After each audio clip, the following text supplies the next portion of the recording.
benar, tidak akurat. Harus berdasarkan minimum 2 alat bukti yang sah. 2 alat bukti yang sah itu contohnya ada saksi, ada keterangan ahli, ada surat, ada petunjuk. Keterangan terdakwa nggak ada ya. Nah, karena belum terdakwa. Lalu dari bukti-bukti saksi tadi, saksi itu harus bukan saksi asal-asalan. Contohnya oke, saksi, tapi kalau saksi tidak menunjukkan dia pelakunya atau saksi itu tidak ada kaitan antara satu dengan lain, walaupun ada satu saksi, ini nggak cukup, ya. Tidak, kualitas saksinya tidak bisa diterima oleh hakim. Lalu ada surat ini tidak ada aslinya, fotokopi gitu ya.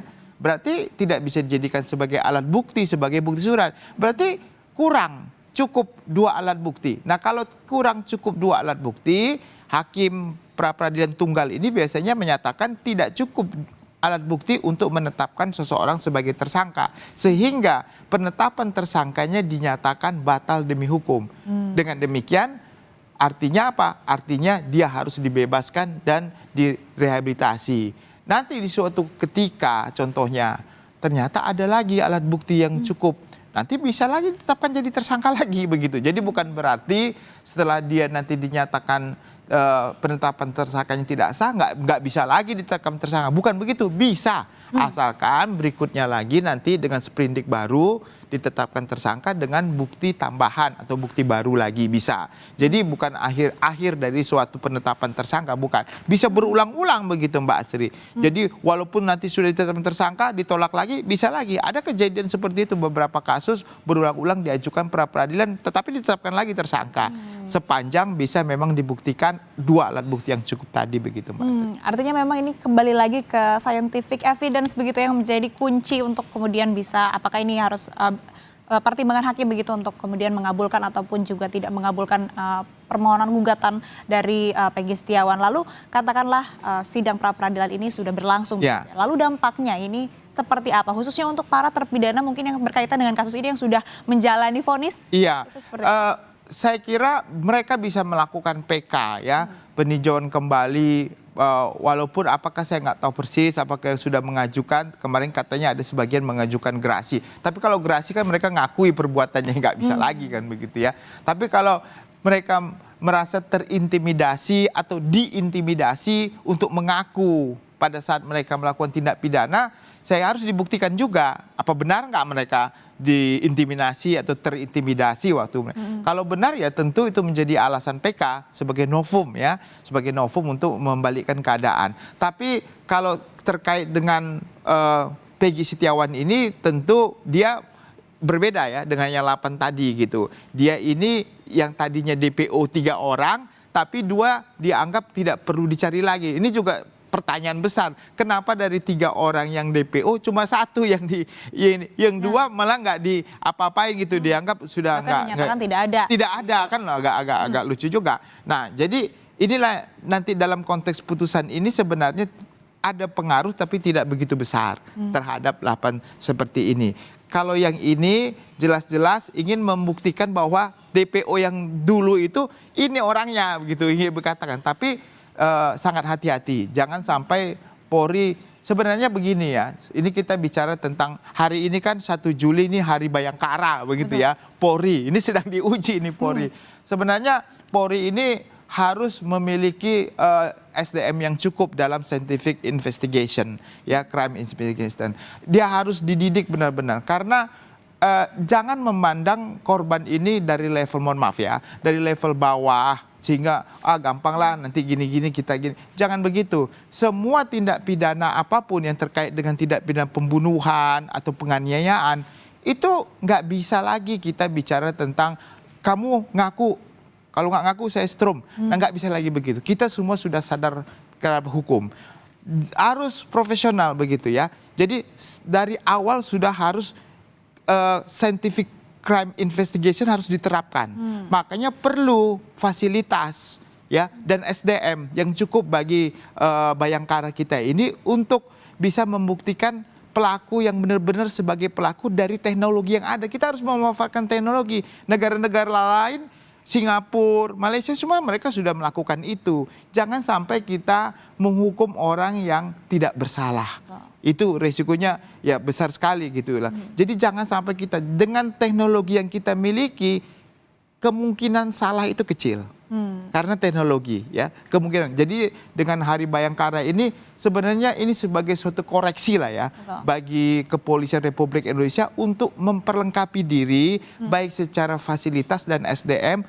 Kalau ada suatu tindak pidana terkait dengan pembunuhan, penganiayaan seperti ini, yang diutamakan itu adalah scientific crime investigation, bukan memaksa orang untuk mengaku atau menyetrum kayak zaman-zaman dulu gitu ya. Jangan-jangan nanti kita salah ya dalam menerapkan itu. Ya, itu sih konsepnya yang benar. Iya, artinya memang ini menarik sekali di tanggal 1 Juli ini, di hari di mana sidang pra-peradilan Peggy Setiawan ini bertepatan juga dengan hari ulang tahun Polri ya ke-78. Artinya juga kita akan melihat bagaimana kemudian profesionalitas dari Polri dalam melakukan penyidikan, salah satunya juga dalam kasus pembunuhan Vina dan Eki. Nah saat ini kita pantau situasi terkini di Pengadilan Negeri Bandung, Jawa Barat, di mana saat ini sidang sudah segera dimulai, begitu sudah ada tim kuasa hukum dari Polda Jawa Barat yang hadir, kemudian juga tentu saja tim kuasa hukum dari Peggy Setiawan sebagai pemohon atau yang menggugat di sini sudah hadir juga. Tadi kita lihat bersama juga ada kehadiran dari keluarga Peggy Setiawan, ayah Peggy Setiawan, dan nantinya ini sidang akan dipimpin oleh Hakim Tunggal Eman Sulaiman.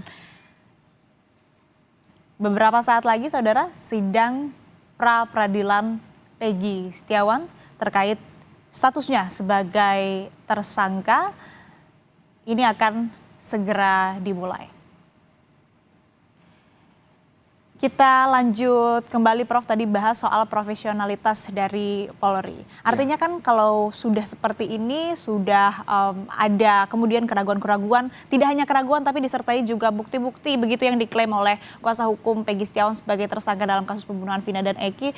Ini apakah penyidik yang saat itu melakukan penyidikan di tahun 2016 silam, ini apakah ada sebuah manipulasi yang dilakukan begitu atau seperti apa Anda melihat? Ya, tentu kalau kita lihat dalam proses penyidikan, kan konsepnya kan penyidikan.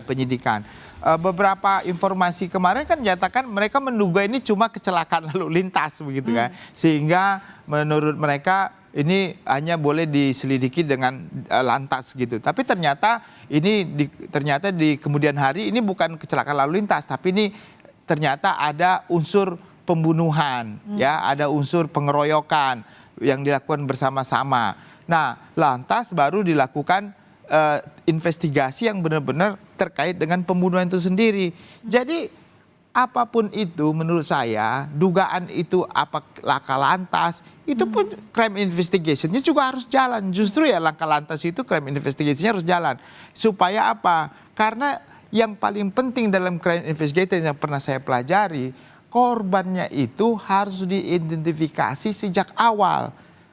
Kapan dia mati, bagaimana dia mati, benda apa yang melekat di dalam tubuh kematiannya itu, milik siapa benda tersebut, itu semuanya harus paripurna begitu. Kalau sudah tahu itu, ke belakangnya sudah enak. Karena kesalahan dari awal ini, maka ke belakangnya agak berat begitu. Baik Prof. Artinya scientific crime investigation yang lagi-lagi ditekankan memang harus dibuktikan. Benar Mbak Sibra. Dan kita akan bersama melihat bagaimana situasi terkini di Pengadilan Negeri Bandung, Jawa Barat, jalannya sidang pra-peradilan Peggy Setiawan. Baik ya, kuasa pemohon hadir lengkap ya, lengkap ini dua-duanya. Ya, lengkap ya. Ini dari Polda juga udah siap ini. Silakan surat kuasanya diajukan ke persidangan. Ada berapa orang totalnya? 15 ya. Oke. Ya.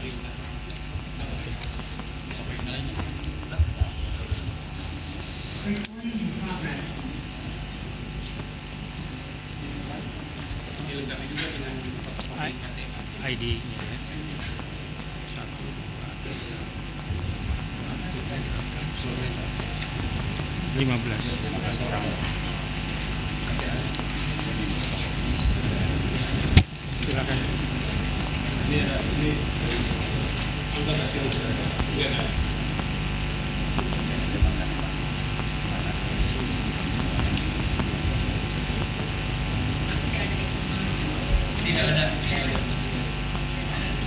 Oke, ada tanggapan dari pemohon terkait dengan surat kuasa? Silakan.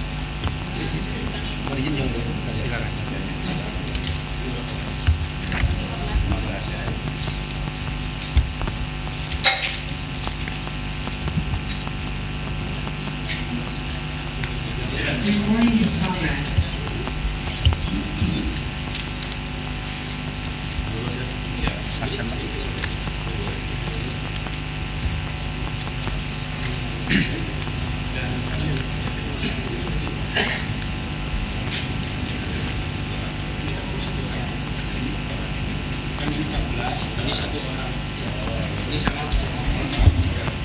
Oke, surat Prof, kuasa ini dari- situasi terkini ini lagi menunjukkan data kah atau dokumen atau seperti apa biasanya prosedur dalam sidang? Ya, gini Mbak Asri. Jadi dalam proses peradilan ini pertama sekali harus memeriksa legalitas para pihak. Ya, legalitas para pihak. Dalam hal ini legalitas dari termohon, yaitu Polda Jawa Barat. Nah, Polda Jawa Barat ini kan kemarin tidak hadir. Kalau dari legalitas dari pemohon tentu sudah diperiksa sebelumnya pada sidang pertama. Pada sidang kedua ini lalu diperiksalah legalitas dari termohon ini. Ini yang sedang diperiksa dilakukan sekarang. Oke, artinya ini mengonfirmasi legalitas dari termohon dalam hal ini adalah Polda Jawa Barat ya, tim kuasa hukum Polda Jawa Barat. Iya. Nah, pelaksanaan ini kan diwakili oleh Biro Hukum. Biro Hukum dari Polda Jawa Barat. Nah, apakah Biro Hukum ini mendapatkan surat perintah dari Kapolda untuk mewakili Polda Jawa Barat untuk mengikuti jalannya persidangan ini, dan siapa saja nama-nama yang ada dalam surat kuasa tersebut untuk bisa mewakili mereka dalam persidangan hari ini begitu. Baik. Lalu biasanya proses pra-peradilan ini tuh seperti apa biasanya? Ya, jadi setelah ini nanti setelah diperiksa, karena pra-peradilan ini berbeda. Ini sistem acara cepat, waktunya cuma 7 hari. Harus sudah diputus dari sidang pertama. Jadi setiap hari ada sidang. Oke. Setiap hari ada sidang, begitu. Baik, kita akan kembali ke Pengadilan Negeri Bandung, Jawa Barat. Sepertinya sidang ini sudah akan dimulai. Yang akan dipimpin langsung oleh Hakim Tunggal, Eman Sulaiman.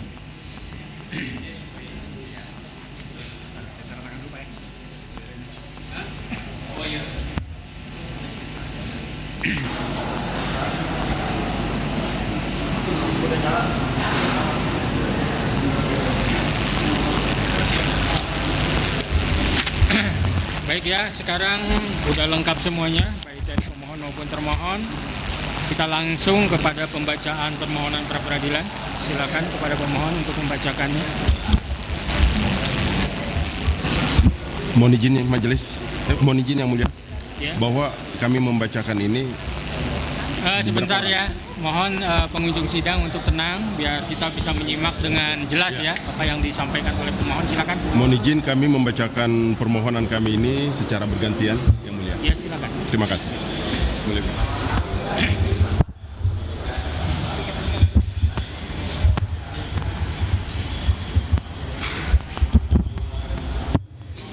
Baik, terima kasih Yang Mulia.